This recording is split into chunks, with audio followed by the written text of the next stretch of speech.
ତରକାରୀ ପିଲାମାନେ ଆନନ୍ଦରେ ଖାଆନ୍ତି। ଆହାକି ଭଜା, କଦଳୀ ଭଜା। ମତେ ପିଲାଠାରୁ ସମସ୍ତେ ଖାଆନ୍ତି।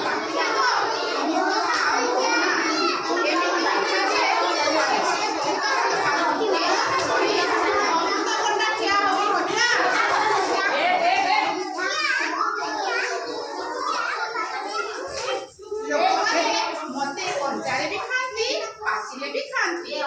ମୋ ଗୁଣ କଣ କମ୍ କି? ତା କଥା ସରିଲା।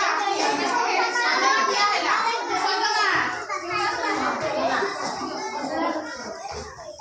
ବସିଲେ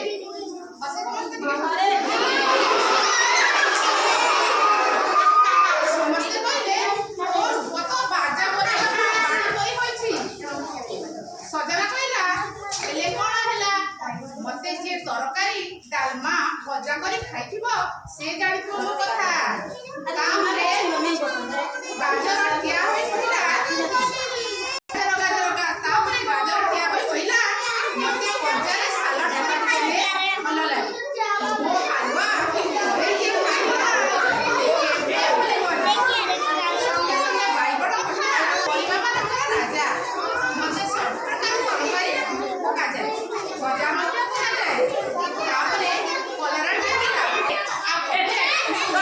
ଖାଇଲେ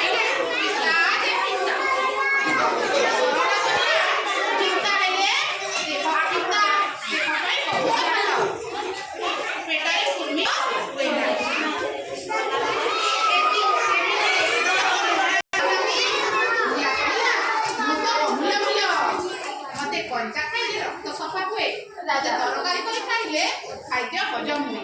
ସଭାପତି କହିଲେ ଦେଖିଲ ମୂଲ୍ୟା ପାଖରେ କେତେ ଭଲ ଭଲ ଖାଇ ମଧ୍ୟ ତାର ଗର୍ବ ନାହିଁ।